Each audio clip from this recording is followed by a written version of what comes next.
Assalamualaikum warahmatullahi wabarakatuh.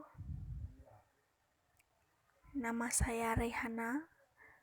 Saya dari Prodi Pendidikan Bahasa Indonesia, Fakultas Keguruan dan Ilmu Pendidikan, Universitas Maliku Saleh.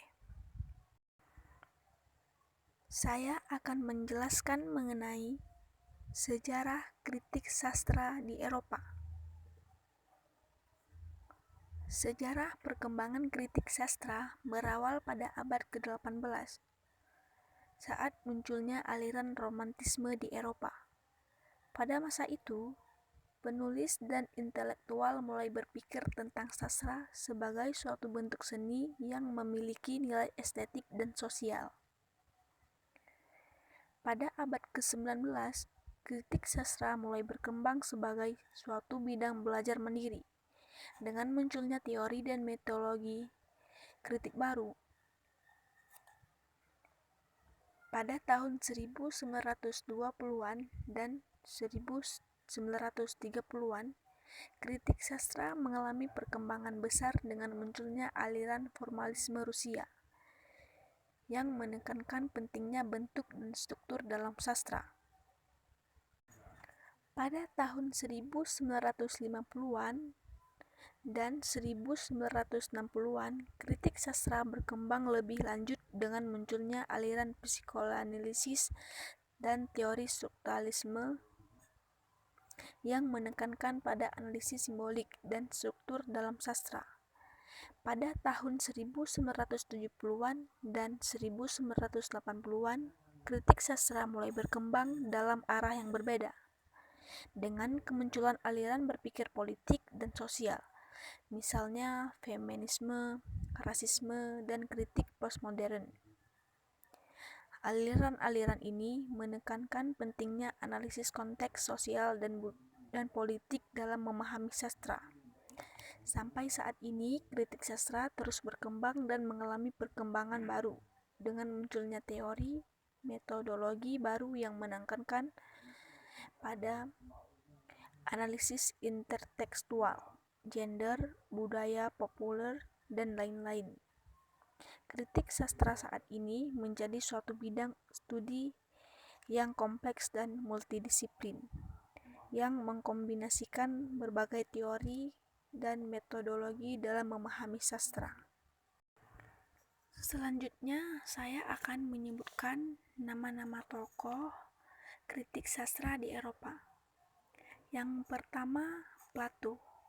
Plato adalah salah satu tokoh atau orang pertama yang memperkenalkan istilah kritik sastra di dalam kaitannya dengan ilmu sastra.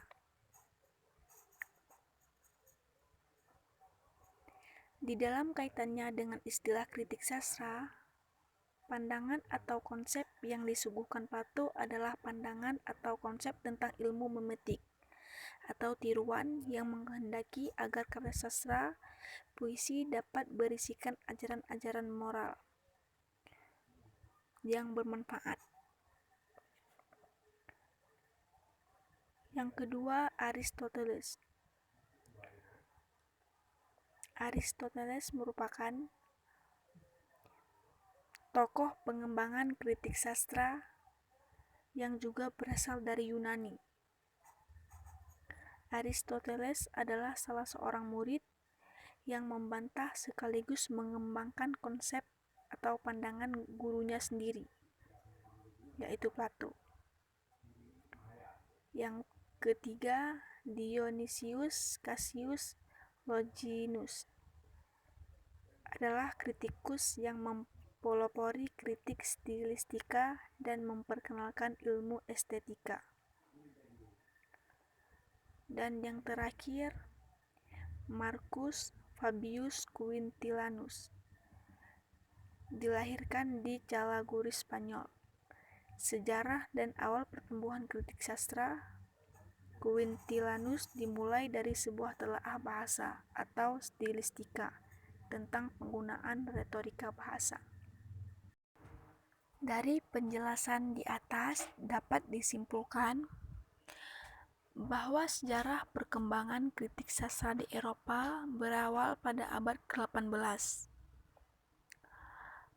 Kemudian pada abad ke-19, kritik sastra mulai berkembang sebagai suatu bidang belajar mandiri. Dengan munculnya teori dan metodologi kritik baru.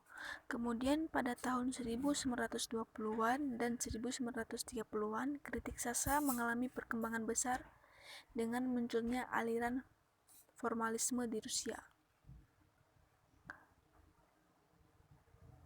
Sampai saat ini, kritik sastra terus berkembang dan mengalami perkembangan baru dengan munculnya teori dan metodologi baru yang menekankan pada analisis intertekstual, gender, budaya populer, dan lain-lain.